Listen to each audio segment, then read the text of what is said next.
எல்லோருக்கும் வணக்கம். நான் ஹரிஹர கார்த்திகேயன். கங்கா ஆர்கானிக் ஃபார்ம் ஷாப்க்கு உங்கள் எல்லாரையும் வரவேற்கிறேன். நாம் இந்த வீடியோவில் அன்பாக்சிங் தான் பார்க்க போகிறோம். ரொம்பவே முக்கியமான ஒரு ப்ராடக்ட்டை தான் அன்பாக்சிங் பண்ண போகிறோம். கார்டனிங்கில் இந்த ப்ராடக்ட் எவ்வளவு முக்கியமானதுன்று நான் சொல்லி தான் நீங்கள் தெரிஞ்சுக்கணும்னு அவசியம் இல்லை. இந்த ப்ராடக்ட்டை ஓப்பன் பண்ண உடனே நீங்கள் பார்த்தாலே உங்களுக்கு புரியும். கங்கா ஆர்கானிக் ஃபார்ம்ஸில் இது வரைக்கும் நிறைய கார்டன் ரெனோவேஷன் வீடியோஸ் ஆகட்டும், புதுசாக கார்டன் அமைக்கிற வீடியோஸ் ஆகட்டும், க்ரீன் ஹவுஸ் இன்ஸ்டாலேஷன் ஆகட்டும், கார்டனிங் சம்மந்தமான ப்ராடக்ட்ஸோட ரிவ்யூஸ் ஆகட்டும், இது போல நிறைய வீடியோ கொடுத்துருக்கோம். அது எல்லாமே தொடர்ந்து பார்க்கணுன்னா கங்கா ஆர்கானிக் ஃபார்ம்ஸ் யூடியூப் சேனலை சப்ஸ்கிரைப் பண்ணி பக்கத்தில் பெல் பட்டனை கிளிக் பண்ணிக்கோங்க. அப்போ தான் நம்ம போடுற வீடியோஸ் எல்லாமே உடனுக்குடனே உங்களுக்கு சேரும்.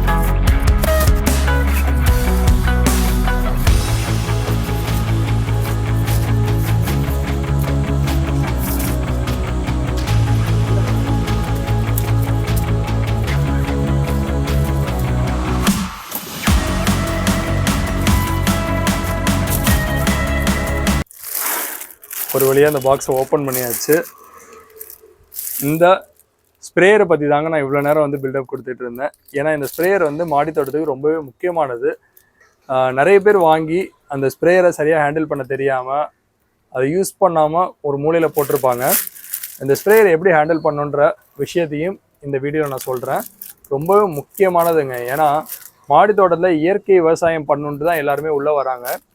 அப்படி இருக்கும்போது இயற்கை விவசாயத்தில் இயற்கை இடுபொருள்கள் ரொம்பவே முக்கியமானது. அதாவது இயற்கை உரங்களில் மேக்ஸிமம் பார்த்தீங்கன்னா லிக்விடாக தாங்க இருக்குது. அதில் எடுத்துக்காட்டுன்னு பார்த்தீங்கன்னா பஞ்சகாவியம், மீன் அமிலம், மூலிகை பூச்சி விரட்டி, இது இல்லாமல் வேப்ப புண்ணாக்கை தண்ணியில் கரைச்சி தான் யூஸ் பண்ணணும். கடலை புண்ணாக்காகட்டும், இது எல்லாமே ஸ்ப்ரே பண்ணுறதுக்கு ஒரு நல்ல ஸ்ப்ரேயர் இருக்கணும் கண்டிப்பாக. இதே ஒரு பெரிய கார்டன்னா பேட்டரி ஆப்ரேட்டட் ஸ்ப்ரேயர் யூஸ் பண்ணுவாங்க. நம்ம ஏற்கனவே பேட்டரி ஆப்ரேட்டட் ஸ்ப்ரேயரை எப்படி யூஸ் பண்ணணும், எப்படி அசம்பிள் பண்ணணும், அதோட அன்பாக்சிங் வீடியோவும் கொடுத்துருக்கோம். அந்த வீடியோவும் இந்த வீடியோட டிஸ்கிரிப்ஷனில் கொடுக்குறேன், கண்டிப்பாக போய் பாருங்கள். இப்போ இந்த ஸ்ப்ரேயரில் என்ன ஸ்பெஷாலிட்டி, இது எவ்வளோ கெப்பாசிட்டி, இதை எப்படி யூஸ் பண்ணுன்றதை பற்றிலாம் பார்க்கலாம். அதுக்கு முன்னாடி மற்ற 2 பாக்ஸையும் ஓப்பன் பண்ணிடலாம். அதில் வேறு என்ன மெட்டீரியல்ஸ் இருக்குன்றதையும் நம்ம பார்க்கலாம்.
மூணு பாக்ஸ்லையுமே நமக்கு டிஃப்ரெண்ட் சைஸஸ் உள்ள ஸ்ப்ரேயர்ஸ் இருக்குது. ஃபஸ்ட்டு நம்ம ஓப்பன் பண்ண பாக்ஸில் இருக்கிறதுக்கும் இந்த பாக்ஸ்லேயும் ஒரே மாதிரி ஸ்ப்ரேயர்ஸ் இருக்கிற மாதிரி இருக்கும்.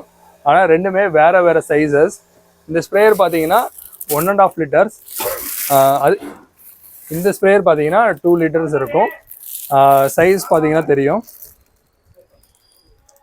இந்த 2 ஸ்ப்ரேயர் இல்லாமல் அடிஷ்னலாக இன்னொரு ஸ்ப்ரேயர்ஸையும் நம்ம அன்பாக்சிங் பண்ணியிருக்கோம்.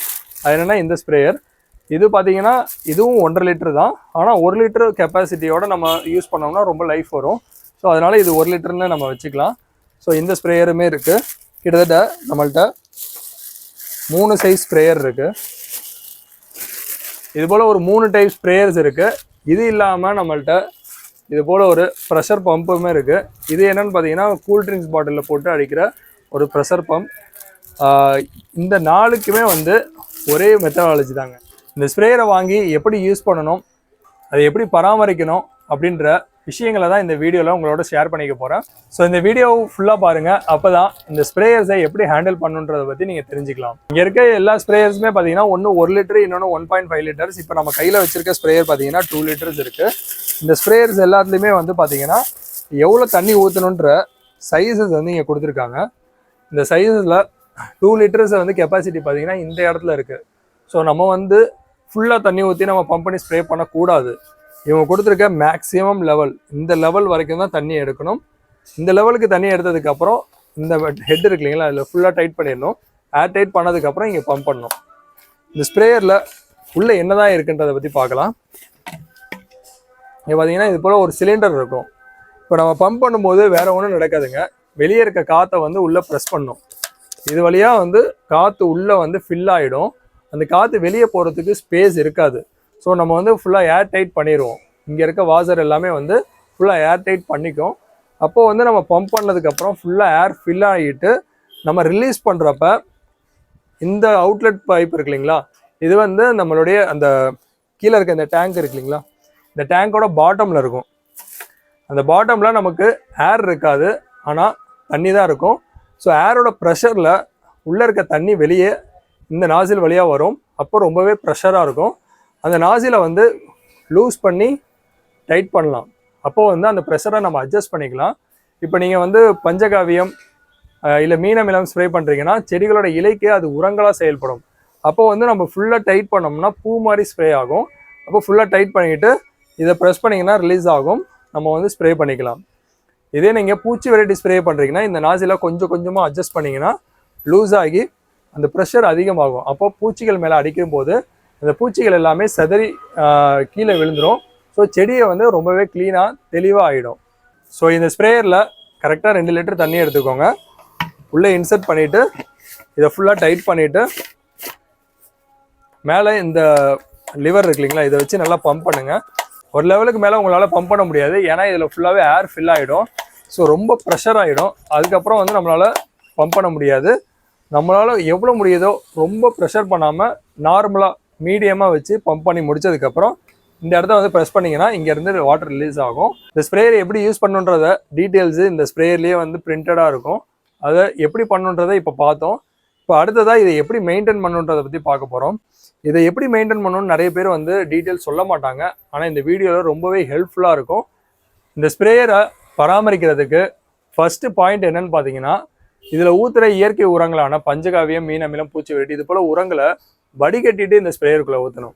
ஏன்னா இதில் எல்லாமே வந்து மாட்டோட சாணம், அதுக்கப்புறம் பார்த்தீங்கன்னா ஆடு திங்காத இலைகள், இதெல்லாம் மீனோட வேஸ்ட்டு, இது மாதிரி ஒரு சாலிடான விஷயங்களை வந்து மிக்ஸ் பண்ணுறதால அது இந்த ஸ்ப்ரேயரில் இருக்க சின்னோட நாசிலில் வந்து அடைச்சிக்கும். அப்படி அடைக்காமல் இருக்கிறதுக்காக கண்டிப்பாக இதை வடிகட்டிடணும். வடிகட்டுறதுக்கு இது போல் தண்ணி வடிகட்டியை யூஸ் பண்ணுங்கள். இதில் வந்து டபுள் லேயர் இருக்கும். ஸோ இது மாதிரி ஒரு வடிகட்டியை யூஸ் பண்ணுறப்போ இதுலேயுமே நீங்கள் 2 தடவை வடிகட்டிட்டு தான் இந்த ஸ்ப்ரேயருக்குள்ளே ஊற்றணும். அப்போ தான் இந்த ஸ்ப்ரேயரில் அடைக்காது. ஸோ அடைக்காததால் நீங்கள் என்ன பண்ணுவீங்கன்னா, சப்போஸ் நீங்கள் சரியாக வடிகட்டாமல் ஊற்றுனீங்கன்னா நாசில் அடைச்சிக்கும். அப்போ இதெல்லாமே கழட்டி க்ளீன் பண்ணுறப்ப ஏதாவது ஒரு சின்ன பாட்டு வந்து மிஸ் ஆகிறதுக்கு வாய்ப்பு இருக்குது. அப்படி மிஸ் ஆகி நிறைய பேர் இந்த ஸ்ப்ரேயரை யூஸ் பண்ணாமே ஓரமாக வச்சுருப்பாங்க. ஸோ அவங்களுக்கு இந்த வீடியோவை கண்டிப்பாக ஷேர் பண்ணுங்கள். ஸோ 2 தடவை நல்லா வடிகட்டினதுக்கப்புறம் இந்த ஸ்ப்ரேயருக்குள்ளே ஃபஸ்ட்டு அந்த உரத்தை வந்து ஆட் பண்ணிடுங்க. சப்போஸ் பஞ்சகாவியமாக இருந்தால் 1 லிட்டர் தண்ணிக்கு 30 ml, ஸோ 60 ml ஆட் பண்ணணும். ஆட் பண்ணிவிட்டு 2 லிட்டர்ஸ் வாட்டரை அதுக்கப்புறம் ஃபில் பண்ணிங்கன்னா நல்லா மிக்ஸ் ஆகிடும். அதுக்கப்புறம் பம்ப் பண்ணி ஸ்ப்ரே பண்ணிக்கலாம். ஸோ ஃபஸ்ட்டு பாயிண்ட்டு நல்லா வடிகட்டணும். 2வது பாயிண்ட் என்னென்னு பார்த்தீங்கன்னா, இதில் நம்ம ஸ்ப்ரே பண்ணுறதுக்காக எடுத்தால் அந்த 2 லிட்டரையுமே உடனே காலி பண்ணிடணும். அதை எடுத்து வச்சு நான் நாளைக்கு ஸ்ப்ரே பண்ண போகிறேன் அப்படின்ற மாதிரி எடுத்து வைக்கக்கூடாது. ஏன்னா அதில் இருக்க சாலிட் மேட்டர்ஸ் எல்லாமே கீழே வந்து செடிமெண்ட் ஆக ஆரம்பிக்கும். அப்படி ஆகிறதால பின்னாடி நம்ம அது கழுவுறது ரொம்பவே கஷ்டமாயிடும். அது மட்டும் இல்லாமல் அந்த பஞ்சகாவியமாகட்டும், மீனமிலமாகட்டும், பூச்சி வெரைட்டி ஆகட்டும், இது எல்லாத்துலேயுமே நேச்சுரல் கேஸ் இருக்கும். ஸோ இதை ஏர் டைட் பண்ணியிருக்கப்ப அந்த கேஸ் வந்து டெவலப் ஆகுறதால ஒன்ஸ் வந்து நம்ம ஸ்ப்ரேயர் வெடிக்கிறதுக்கு வாய்ப்பு இருக்குது. அப்படி இல்லைன்னா உள்ளே இருக்க அந்த வாசர் இதெல்லாமே வந்து அதோடைய தன்மையை இழக்கிறதுக்கு வாய்ப்பு இருக்குது. ஸோ அதனால் முடிஞ்ச அளவுக்கு இதில் 2 லிட்டர் தண்ணியை வந்து ஸ்ப்ரே பண்ணுறதுக்காக எடுத்திங்கன்னா அதை யூஸ் பண்ணி ஃபுல்லாகவே எம்டி பண்ணிடுங்க. அதுதான் 2வது பாயிண்ட். அடுத்து 3வது பாயிண்ட் என்னன்னு பார்த்தீங்கன்னா, 2வது பாயிண்டில் நான் சொன்ன மாதிரி எடுத்த அந்த லிக்யூடை எல்லாமே உடனே காலி பண்ணிடணும்னு சொல்லியிருந்தேன். காலி பண்ணி முடித்தோடனே இந்த ஸ்ப்ரேயரை ஃபுல்லாக கழட்டிட்டு இதை வாஷ் பண்ணணுங்க. இதில் தண்ணி ஊற்றி நல்லா வாஷ் பண்ணி கீழே கொட்டிடணும். அது மட்டும் பார்த்தாது, மறுபடியும் பிளெயின் வாட்டரை இதுக்குள்ளே எடுத்து இதே போல் மறுபடியும் இன்சர்ட் பண்ணி அதையும் வந்து அந்த வெறும் பிளெயின் வாட்டரை வந்து இது போல் பம்ப் பண்ணி அதையுமே ஸ்ப்ரே பண்ணும். அப்போ தான் இதில் இருக்க நாசில் க்ளீன் ஆகும். நாசில் மட்டும் இல்லாமல் இந்த ஹோஸ் இருக்கு இல்லைங்களா, இந்த ஹோஸ்லேயுமே செட்டில்மெண்ட் ஆகிருக்கிற அந்த சாலிட் மேட்டர்ஸ் எல்லாமே ஃபுல்லாக வந்து அவுட்புட் ஆகிடும். ஸோ இந்த ஸ்ப்ரேயர் வந்து ரொம்பவே க்ளீன் ஆகிடும். அப்படி க்ளீன் பண்ணி முடிச்சதுக்கப்புறமும் ஒரு விஷயம் இருக்குது. அது என்னென்னா, இந்த ஸ்ப்ரேயரை ஃபுல்லாக டைட் பண்ணாதீங்க. ஏன்னா நம்ம வந்து இயற்கை உரங்கள் பயன்படுத்துறதால இதில் வந்து மறுபடியும் கேஸ் ஃபார்ம் ஆகிறதுக்கு வாய்ப்பு இருக்குது. அதோட ஸ்மெல் உள்ளே இருந்துக்கிட்டே இருக்கும், அது உங்களுக்கே தெரியும். ஸோ கொஞ்சம் கேஸ் ஃபார்ம் ஆகிட்டு தான் இருக்கும். ஸோ ஃபுல் டைட் பண்ணாதீங்க. லைட்டாக இது மாதிரி லைட்டாக இந்த லூஸ், இந்த கொஞ்சோண்டு லூஸாக எடுத்து வைங்க. ஆக்சுவலாக இந்த 2 லிட்டர் ஸ்ப்ரேயருக்கு நான் சொன்ன அதே ப்ரொசீஜர் தான் இங்கே இருக்க 1 லிட்டர் ஸ்ப்ரேயருக்காகட்டும், இங்கே இருக்க 1.5 லிட்டர் ஸ்ப்ரேயர் ஆகட்டும். அதுக்கப்புறம் இங்கே நான் உங்களுக்கு காமிச்சிருந்தேன் இந்த கூல்ட்ரிங்க்ஸ் பாட்டிலில் மாட்டுற இந்த ப்ரெஷர் பம்புக்காகட்டும். இது இல்லாமல் 16 லிட்டரு பேட்டரி ஆப்ரேட்டட் ஸ்ப்ரேயர் கூட இதே ப்ரொசீஜர் தாங்க. அந்த ப்ரொசீஜர் எல்லாமே நான் வந்து ஃபுல்லாக டெமோவாகவே காமிச்சிருப்பேன். அந்த வீடியோவோட லிங்க்குமே வந்து மேலே ஐகான்லேயும் கொடுக்குறேன், கீழே வந்து டிஸ்கிரிப்ஷன்லேயும் கொடுக்குறேன். கண்டிப்பாக போய் பாருங்கள். அப்புறம் ரொம்பவே முக்கியமான ஒரு விஷயம் இந்த ஸ்ப்ரேயரில் இருக்குது. அது என்னென்னா, நம்மளுடைய இந்த 1 லிட்டர் ஸ்ப்ரேயரில் கூட அந்த ஆப்ஷன் கிடையாது.